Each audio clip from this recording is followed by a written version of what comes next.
والصلاة والسلام على من كان نبيا وآدم بين الماء والطين أما بعد فأعوذ بالله من الشيطان الرجيم بسم الله الرحمن الرحيم قد جاءكم من الله نور وكتاب مبين يهدي به الله صدق الله العلي العظيم وصدق رسوله النبي الأمين الكريم ونحن على ذلك لمن الشاهدين والشاكرين والحمد لله رب العالمين۔ صبح طیبہ میں ہوئی بڑھتا ہے باڑا نور کا، صدقہ لینے نور کا آیا ہے تارا نور کا۔ ناریوں کا دور تھا دل جل رہا تھا نور کا، یا رسول اللہ تم کو دیکھا ہو گیا ٹھنڈا کلیجہ نور کا۔ آئی بدعت چھائی ظلمت رنگ بدلا نور کا، ماہ سنت مہر طلعت لے لے بدلا نور کا۔ چاند جھک جاتا جدھر انگلی اٹھاتے مہد میں، کیا ہی چلتا تھا اشاروں پر کھلونا نور کا۔ کاف گیسو ہا دہن یا ابرو آنکھیں عین سعاد، کاف ہا یا عین سعاد ان کا ہے چہرہ نور کا۔ تیری نسل پاک میں ہے بچہ بچہ نور کا، یا رسول اللہ تو عین نور تیرا سب گھرانہ نور کا۔ اے رضا یہ احمد نوری کا فیض نور ہے، ہو گئی تیری غزل بڑھ کر قصیدہ نور کا۔ اپنے اور ساری کائنات کے آقا و مولا سید عالم نور مجسم ہادی اکرم حضور احمد مجتبیٰ محمد مصطفیٰ صلی اللہ تعالیٰ علیہ وسلم کی بارگاہ بےکس پناہ میں عقیدت و احترام سے درود و سلام کی نظریں پیش کریں۔ اللہم صلی علی سیدنا و نبینا و مولانا محمد معدن الجود والکرم وعلی آلہ وآلہ وسلم صلاۃ و سلام علیک یا رسول اللہ۔ اللہ رب العزت جل مجدہ الکریم نے اپنے بندوں کی ہدایت اور رہنمائی کے لیے کم و بیش 1,24,000 انبیاء و مرسلین اس دنیا میں مبعوث فرمائے۔ نبیوں کا یہ سلسلہ حضرت آدم علیہ السلام سے لے کر حضرت نوح علیہ السلام، حضرت یحییٰ علیہ السلام، حضرت زکریا علیہ السلام، حضرت ہود علیہ السلام، حضرت داؤد علیہ السلام، حضرت یوسف علیہ السلام، حضرت موسیٰ، حضرت عیسیٰ نبینا علیہ الصلاۃ والتسلیم سے ہوتا ہوا ہمارے آپ کے آقا و مولا جناب محمد الرسول اللہ صلی اللہ تعالیٰ علیہ وسلم تک پہنچ کے منتہی ہو جاتا ہے۔ ہمارے سرکار قصر نبوت کی آخری اینٹ بن کر اس دنیا میں تشریف لائے۔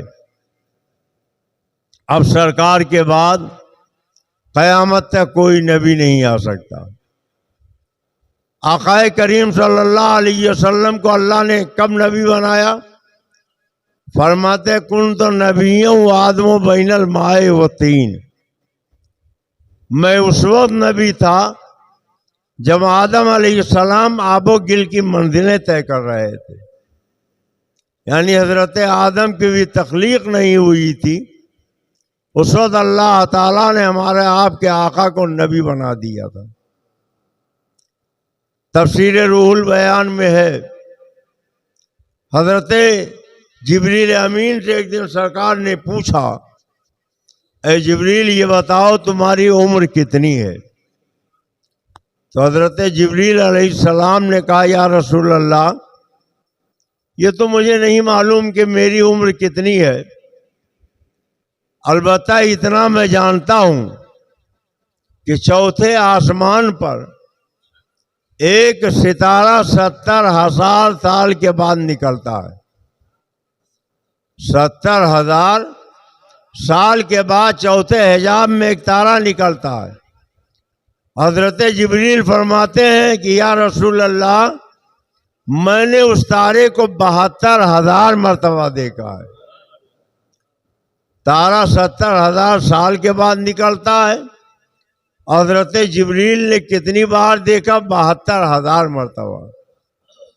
اللہ کے پیارے رسول نے فرمایا واللہ انا ذالک الکوکب، اے جبریل، جو چوتھے آسمان پر 70,000 سال کے بعد تارا نکلتا تھا، جس کو تم نے 72,000 مرتبہ دیکھا، وہ کوئی اور نہیں، وہ میں ہی ہوں. اب آپ اندازہ لگائیں، بزرگوں نے فرمایا کہ حضرت جبریل علیہ السلام 70,000 کے بعد اس نکلنے والے تارے کو دیکھتے تھے، اور 70,000 تک وہ تارا روپوش رہتا تھا. حضرت جبریل پھر دوسرے 70,000 سال کے بعد دیکھتے تھے. اس طرح 72,000 مرتبہ دیکھا. تو 70,000 سال کے بعد جو تارا نکلتا تھا، وہ 70,000 سال تک کہاں رہتا تھا؟ تو بزرگوں نے فرمایا کہ ہمارے آپ کے آقا و مولا خدا کی حمد بجا لانے کے لیے سجدے میں رہتے تھے، اور جب سجدے سے سر اٹھاتے تھے تو حضرت جبریل انہیں اپنی نگاہوں سے دیکھ لیتے تھے. یعنی 70,000 سال کا سجدہ ہمارے سرکار کا ہوتا تھا، اور اس کو 70,000 کے بعد جب سر اٹھاتے تو حضرت جبریل دیکھتے تھے. قرآن پاک میں اللہ فرماتا قد جاءکم من اللہ نور و کتاب مبین، تحقیق کی آیا اللہ کی جانب سے ایک نور اور ایک روشن کتاب. آنے کا مطلب کیا ہے؟ پیدا ہونا اور ہے، آنا اور ہے. آپ کے ہاں کسی بچے کی ولادت ہو جائے تو آپ کہتے ہیں کہ ہمارے ہاں بچہ پیدا ہوا. اگر آپ کا بیٹا کہیں پردیش میں ہو، کچھ دنوں کے بعد آئے، تو آپ کہتے ہیں ہمارا بیٹا آ گیا ہے. آنے کا مفہوم یہ بتا رہا ہے کہ یہ پہلے سے کہیں تھے، اب ہمارے یہاں آئے ہیں. تو اللہ فرماتا قد جاءکم من اللہ، یہ آنے والا اللہ کی جانب سے آیا. اور آنے والے کا نام کیا ہے؟ نور. آنے والے کا ساتھی کون ہے؟ کتاب مبین. اس آنے والے کے آنے کا مقصد کیا ہے؟ یہدی بہ اللہ، دنیا والوں کو ہدایت اور رہنمائی دکھانے کے لیے یہ تشریف لائے. جہاں تاریک تھا، ظلمت قضا تھا، سخت کالا تھا، کوئی پردے سے کیا نکلا کہ گھر گھر میں اجالا تھا. اس دنیا میں ہمارے آپ کے آقا و مولا کی تشریف آوری سے پہلے یوں تو ساری دنیا کا حال خراب تھا، مگر عرب کی حالت بہت زیادہ خراب تھی. وہاں ذرا ذرا سی بات پر تلواریں میانوں سے باہر نکل آتی، لڑائیاں شروع ہو جاتی، قتل و خونریزی کا معرکہ چھڑ جاتا. ایک آدمی بھی چوراہے پر اپنی ٹانگیں پھیلا کے آواز لگاتا تھا، اگر کسی کی ماں نے دودھ پلایا ہے تو میری پھیلے ہوئی ٹانگ کو وہ سمیٹ دے. کوئی نہیں آتا تو قبیلوں کے نام پکارتا، فلاں قبیلے والوں آؤ، اگر تمہاری ماں نے دودھ پلایا ہے تو تم آ کے ہمارے پیر کو سمیٹ دو. پھر بھی کوئی نہیں آتا تو نام لے لے کے پکارتا، اے فلاں ابن فلاں، اگر تم نے چوڑیاں نہیں پہنی ہے تو آؤ، ہمارے پھیلے ہوئے پیر کو سمیٹ دو. کسی کو غصہ آتا تلوار میان سے نکالتا، اس کی ٹانگیں جسم سے جدا کر دیتا. بس اسی پر قتل و خونریزی کا معرکہ گرم ہو جاتا. عورت ذات کی کوئی عزت نہیں تھی. اگر کوئی آدمی مر جاتا تو عزت گزارنے کے لیے جو رسم تھی بہت مذموم رسم تھی. بیوہ کو بہت منحوس سمجھا جاتا تھا. آبادی کے باہر ایک پہاڑی میں لے جا کے اسے چھوڑ دیا جاتا. خالی زبان تر کرنے کے لیے تھوڑا پانی ملتا، حاجت پوری کرنے کے لیے بھی پانی نہیں دیا جاتا. 40 دن میں وہ عورت غلاظت کا مجسمہ بن جاتی، اور جب 40 دن پورے ہو جاتے تو اس عورت کو ایک سواری پر بٹھایا جاتا، اس کے دامن میں اونٹ کی میگنیاں بھر دی جاتی، اس کو عرب ملک میں گھمایا جاتا، پورے مکے میں ادھر سے ادھر لے جایا جاتا، اور وہ اونٹ کی میگنیاں نکال نکال کے پھینکتی تھی، جس سے لوگ یہ سمجھتے تھے کہ آج اس عورت کی عزت پوری ہوئی ہے. عورتوں کو منحوس اس قدر سمجھا جاتا کہ اگر کسی کے ہاں بچی پیدا ہو جاتی تو اسے جیتے جی دفن کر دیا جاتا تھا، قتل کر کے اس کا خون بہا دیا جاتا تھا. بیوہ سے کوئی شادی کرنے کے لیے تیار نہیں رہتا تھا. اللہ کے پیارے رسول صلی اللہ علیہ وسلم اس دنیا میں آئے، ہمارے آپ کے آقا و مولا نے ایسا نظام ہستی میں تبدیلی پیدا فرمائی کہ دنیا انقلاب سے شناس ہو گئی. وہی لوگ جو بچیوں کو زحمت سمجھتے تھے اب اپنی بچیوں کو رحمت سمجھنے لگے. آپ کی ماں، ہماری ماں، ساری امت کی ماں حضرت عائشہ صدیقہ فرماتی ہیں کہ ایک دن میرے گھر ایک عورت آئی، ان کے ساتھ ان کی 2 بچیاں تھیں. انہوں نے کہا میں بہت محتاج ہوں، کئی دن کی بھوکی ہوں، یہ بچیاں بھی بھوکی ہیں، کچھ کھانے کا سامان ہو تو دو. حضرت ام المومنین فرماتے ہیں میں نے تلاش کیا تو گھر میں 3 کھجوریں ملی. میں نے وہ تینوں کھجوریں لا کر اس خاتون کے ہاتھ پہ رکھ دیا. اس نے ایک کھجور ایک بچی کو دیا، دوسری بچی کو دیا، اور تیسری خود کھانا چاہتی تھی کہ بچیوں نے اپنے حصے کا کھجور جلدی جلدی کھا لیا، اور ماں کی طرف للچائی ہوئی نظر سے دیکھا تو ماں کی ممتا جوش میں آئی. اس نے تیسری کھجور کے 2 ٹکڑے کیے اور وہ بھی اس خاتون کے حوالے کر دیا، خود نہیں کھایا.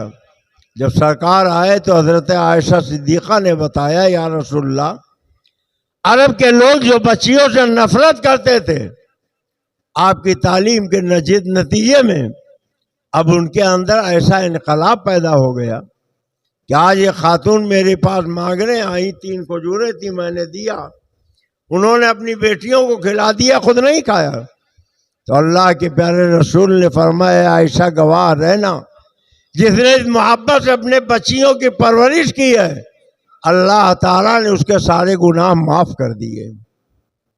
یہی ام المومنین حضرت عائشہ صدیقہ فرماتی ہیں کہ ایک مرتبہ ایک خاتون اور آئیں، ان کے ساتھ بھی 2 بچیاں تھیں. انہوں نے مجھ سے سوال کیا، میں نے تلاش کیا تو گھر میں ایک کھجور نکلی. فرماتی میں نے اس کھجور کو اس خاتون کے ہاتھ پہ رکھ دیا، انہوں نے اس کے 2 ٹکڑے کیے، آدھا ایک بچی کو دے دیا، آدھا دوسری بچی کو دے دیا، خود نہیں کھایا. جب سرکار آئے تو آپ کی ماں، ہماری ماں، ساری امت کی ماں حضرت عائشہ صدیقہ نے پورا واقعہ سنایا. سرکار خوش ہو گئے، فرمایا کہ عائشہ گواہ رہنا، جس نے محبت سے بچیوں کی پرورش کی ہے اللہ تعالیٰ نے اس کو بخش دیا ہے. اعلیٰ حضرت فرماتے وہ تو نہایت سستا سودا بیچ رہے ہیں جنت کا، ہم مفلس کا مول چکائیں، ہاتھ ہی اپنا خالی ہے. ہمارے آقا فرماتے ہیں بازار جاؤ تو کچھ نہ کچھ تحفہ لے کے آؤ. اگر تمہارے بچوں کے ساتھ پڑوسی کے بچے بھی تمہاری طرف دوڑیں تو انہیں مایوس نہ لوٹاؤ، کچھ تھوڑا بہت ان کے ہاتھ پہ بھی رکھ دیا کرو. اور اگر نہیں رکھ سکتے تو کم از کم اتنا خیال رکھنا کہ اپنے بچوں کو تاکید کر دینا کہ وہ پھل کھانے کے بعد چھلکے ایسی جگہ پر ڈالیں کہ پڑوس کے بچے کی نظر نہ پڑے. ہو سکتا ہے پڑوسی غریب ہو، محتاج ہو، اور اس کے بچے پھل کے چھلکے دیکھ کر باپ سے ضد کریں تو اس کا دل ٹوٹ جائے گا، وہ اپنے بچوں کو تازہ پھل نہ کھلا سکے گا۔ آقا کریم نے فرمایا کہ اگر اللہ نے تمہیں بیٹا اور بیٹی دونوں دیا ہے تو جو بازار سے لے کر آؤ وہ تحفہ بیٹے کے ہاتھ پر نہیں بیٹی کے ہاتھ پر دو، اور بیٹی سے کہو کہ تم اپنے بھائیوں میں اسے تقسیم کر دو، اس لیے کہ یہ بچیاں دوسرے گھر کی امانت ہوتی ہیں۔ بچی کا دل بڑا ہو جائے گا کہ ابو نے مجھے محبت سے یہ تحفہ دیا ہے۔ جہاں تاریخ تھا، ظلمت کا داتا سخت کالا تھا، کوئی پردے سے کیا نکلا کہ گھر گھر میں اجالا تھا۔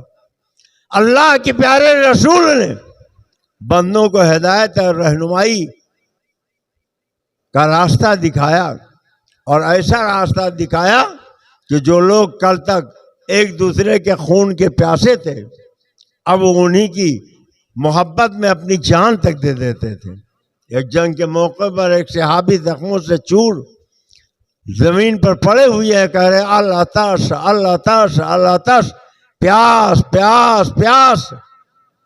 ایک صحابی پانی کی مشک لے کر ان کے پاس پہنچے، کہا آپ زخمی ہیں، جان لبوں پر ہے، پیاسے ہیں، لیجئے پانی کے چند گھونٹ پی لیجئے۔ انہوں نے اشارہ کیا وہ میرا بھائی ایک مجھ سے زیادہ پیاس کی شدت میں تڑپ رہا ہے، پہلے اس کو پانی پلا دو۔ اس کے پاس گئے تو انہوں نے تیسرے کی طرف اشارہ کیا، پہلے اس کو پلاؤ۔ انہوں نے چوتھے کی طرف اشارہ کیا۔ اس طرح کئی زخمیوں کے پاس وہ پانی لے کر گئے، مگر خود پیاسے جان دینا گوارا کیا اور پانی پینا گوارا نہ کیا۔ پہلے کے بعد آئے تو اب دیکھا ان کی روح جسم سے پرواز ہو چکی ہے۔ اس طریقے سے سب کے سب جام شہادت پی لیتے ہیں۔ عرض کرنے کا مقصد یہ ہے کہ جو لوگ ایک دوسرے کے خون کے پیاسے رہتے تھے اور وہ رحمت للعالمین کے دامن کرم سے وابستہ ہونے کے بعد سراپا رحمت بن گئے تھے، اور آج دنیا کے اندر انقلاب برپا ہو گیا۔ انسانیت کے محسن ہمارے آقا و مولا ہیں، انہوں نے ہمیں جینے کا سلیقہ سکھایا، زندگی گزارنے کا دستور بتایا، ہمیں خود بھی عزت و آبرو کی زندگی جینے کے لیے کہا اور دوسروں کے بھی عزت و تکریم کرنے کی توفیق بخشی۔ انہوں نے انقلاب عظیم برپا کر دیا۔ آج پوری دنیا ہمارے آقا و مولا کا احسان مان رہی ہے، غیر مسلم تک احسان مانتے ہیں، مگر کچھ لوگ ایسے ہیں جو کلمہ پڑھتے ہیں اس کے باوجود سرکار کی میلاد سے چڑھتے ہیں۔ آپ کہیں گے ایسا کون ہوگا؟ تو 50 سال سے میں آپ کو بتا رہا ہوں تقریباً، اور آپ نے بارہا سنا کہ دیوبند سے ایک فتوے کی کتاب چھپی ہے جس کا نام ہے فتاوی رشیدیہ۔ اس میں مولوی رشید احمد گنگوہی سے پوچھا گیا اگر رسول اللہ کی محفل میلاد کی جائے، اس میں قیام تعظیمی نہ ہو، سلام نہ پڑھا جائے، بخالی لوگوں کو کھانا کھلایا جائے، بھوکوں کی ضیافت کی جائے اور قرآن کی آیتیں پڑھی جائیں، تو کیا ایسی میلاد کرنا جائز ہے؟ تو انہوں نے کہا کوئی بھی میلاد کرنا جائز نہیں ہے۔ کہا یا رسول اللہ کہہ کر اگر کوئی نبی کو پکارے تو وہ ابو جہل کے برابر مشرک ہو جاتا ہے۔ آپ ذرا سوچو، آپ نے رضولی کا جائزہ لو، جب عید میلاد النبی کا جلوس نکلتا ہے تو کم سے کم 80% لوگ تو ایسے ہوتے ہیں جو یا رسول اللہ کا نعرہ لگاتے ہیں۔ یا رسول اللہ کے نعرہ سے ہم کو پیار ہے، اور جس نے یہ نعرہ لگایا اس کا بیڑا پار ہے۔ مشکل سے 20% لوگ ایسے نکلیں گے جو نبی کے نام کا نعرہ نہ لگائیں۔ تب رضولی کے 80% کلمہ پڑھنے والوں کو کافر جہنمی یہ دیوبند کی کتاب کہہ رہی ہے، اور آپ ہیں کہ اپنے اور پرائے میں آپ کو کوئی پہچان نہیں ہے۔ اشرف علی تھانوی سے پوچھا گیا، کتاب کا نام ہے کمالات اشرفیہ، کہ اگر کہیں 11ویں کی مٹھائی مل جائے تو لینا چاہیے کہ نہیں؟ تو تھانوی جی کہتے ہیں کہ اگر نہیں لوگے، رد کر دو گے تو عوام کے اندر اشتعال پیدا ہوگا، مار پیٹ شروع ہو جائے گی۔ اس لیے لے تو لو، مگر نہ خود کھاؤ، نہ بچوں کو کھلاؤ، نہ جانور کو کھلاؤ۔ اس مٹھائی کو جس پہ غوث پاک کی نیاز دی گئی کہ آرامی کی وہ شیرینی کہیں گڈھا کھود کر دفن کر دو۔ سوچئے ان کو کتنی نفرت ہے بزرگوں سے۔ اللہ والے کے نام کی اگر مٹھائی نیاز دے دی گئی تو کہتے ہیں نہ خود کھاؤ، نہ بچوں کو کھلاؤ، نہ کسی آبادی کے مرد یا جانور کو دو، بلکہ گڈھا کھود کر دفن کر دو۔ ابھی مجھے کچھ لوگوں نے بتایا کہ آپ کے رسول آباد میں کوئی ایک بیکری ہے، کچھ بچے پہنچ گئے، انہوں نے کہا کہ میلاد النبی کا چندہ دے دیجیے۔ تو اس نے کہا خرافات کے لیے چندہ دینا میں نے اچھا نہیں سمجھتا ہوں، یہ سب خرافات بات ہیں، کوئی اچھا کام کرو تو اس کے لیے ہم تمہیں چندہ دیں گے۔ تو وہ آپ کے محفل میلاد کو تو خرافات کہیں، آپ کا ضمیر کیسے گوارا کرتا ہے کہ آپ جا کے اس کے ہاں سے بسکٹ لے لیں، آپ اس کے ہاں جا کے سامان لے لیں؟ آپ کو اللہ نے آنکھیں دی ہیں، اللہ چاہتا تو یہ آنکھیں آپ کے پیٹ میں لگا دیتا، آپ کے گھٹنے میں لگا دیتا، آپ کے پیر میں لگا دیتا، مگر آنکھیں سب سے اوپر کیوں دی گئی؟ تاکہ اپنی ان آنکھوں سے سامنے کی چیز کو دیکھو۔ کون نبی کا وفادار ہے، کون نبی کا غدار ہے؟ الیکشن کا زمانہ آتا ہے، گھروں پہ بڑے بڑے جھنڈے لہرا رہے ہیں، گاڑیوں پہ جھنڈے لگے ہیں، دکانوں پہ جھنڈے لگے ہیں، مگر جب عید میلاد النبی کا موسم آتا ہے تو شرم لگتی ہے۔ کہیں ایسا نہ لوگ کہیں یہ بھی بریلوی ہو گیا، جھنڈا لگائے اپنے دروازے پر۔ روح الامین نے گاڑا کعبہ کی چھت پہ جھنڈا، روح الامین نے گاڑا کعبہ کی چھت پہ جھنڈا، تعاشورا فریرا صبح شب ولادت۔ تو اللہ کے رسول کے میلاد کی خوشی میں جو اپنے گھر پہ چراغاں نہ کر سکے، ایک جھنڈا نہ لگا سکے، تو آپ ایسے نبی کے غداروں کے ہاں سامان کیسے لیتے ہیں؟ ایسے نبی کے غداروں سے آپ سلام کیسے کرتے ہیں؟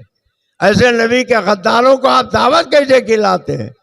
ایسے نبی کے غداروں کی آپ دعوت کیوں قبول کرتے ہیں؟ ایک دن آئے گا، خدا کی قسم ضرور آئے گا کہ میدان محشر ہوگا، لیاؤ الحمد، میری سرکار کے ہاتھ میں جھنڈا ہوگا، اور جتنے سرکار کے چاہنے والے ہوں گے سب اس جھنڈے کے نیچے ہوں گے۔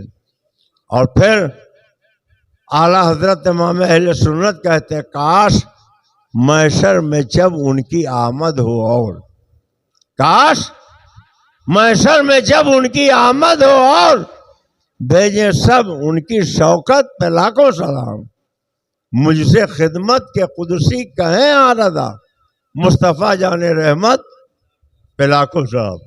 دیکھیے کچھ اشعار ایسے ہوتے ہیں کہ دو ہی میں معنی پورے ہو جاتے ہیں، کچھ ایسے ہوتے ہیں جس میں چار شعر ملا کے معنی پورے ہوتے ہیں۔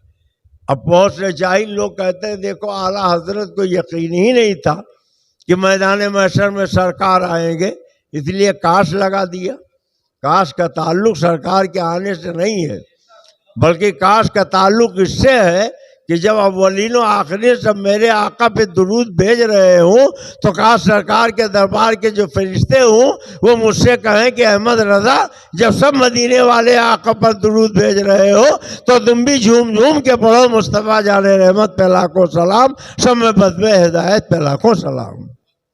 اس لیے مسلمانوں اگر نبی کے وفادار ہو تو عید میلاد النبی کا موسم آ گیا، اور یہ 1500 سالہ آپ کے نبی کی محفل میلاد ہے۔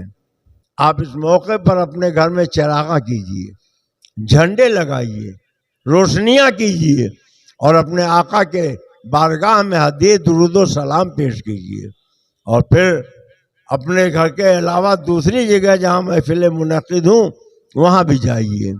انشاءاللہ تعالی ہر سال کی طرح اس سال بھی حضرت شیخ سیاح علیہ الرحمہ کے آستانے کے سامنے جمعرات کے شام کو، یہ بھی سن لیجئے، چاند کے سلسلے میں میں نے پچھلے جمعہ کو آپ سے بتایا تھا، اتر پردیش میں اس قدر بادل تھے، اور کہیں کہیں کھلا ہوا بھی بادل تھا، مگر کہیں چاند نظر نہ آیا۔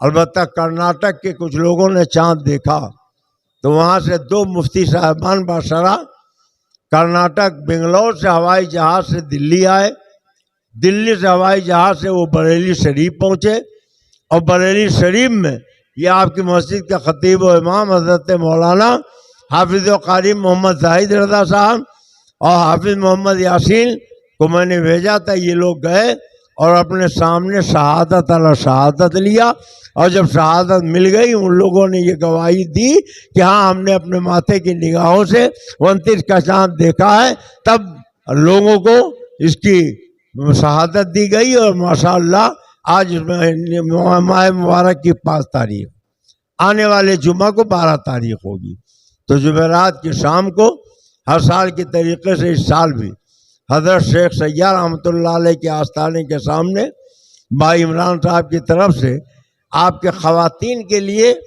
عید میلاد النبی کا انتظام ہوگا، اور وہاں سید عالم صلی اللہ علیہ وسلم کے منہ مبارک شریف یعنی سرکار کے بال مبارک کی خواتین کو زیارت کرائی جائے گی، اور دوسرے دن 12 تاریخ کو جمعہ کے دن آپ کے جامع مسجد میں نعت خوانی ہوگی، ذکر رسول کی محفل آراستہ ہوگی، اور بعد نماز جمعہ انشاءاللہ تعالی آپ جس نبی کا کلمہ پڑھتے ہو جنہیں آپ نہ دیکھ سکے مگر ان کا بال مبارک شریف منہ مقدس آپ کے جامع مسجد میں نے فراہم کر کے رکھ دیا ہے، آپ اس کا بھی دیدار کریں، زیارت کریں، اور اپنے بچوں کو بھی دکھائیں، اور اس کے صدقے میں اللہ کی بارگاہ میں جو بھی دعا کریں گے اللہ اپنے محبوب کے صدقے میں اسے پوری فرما دے گا۔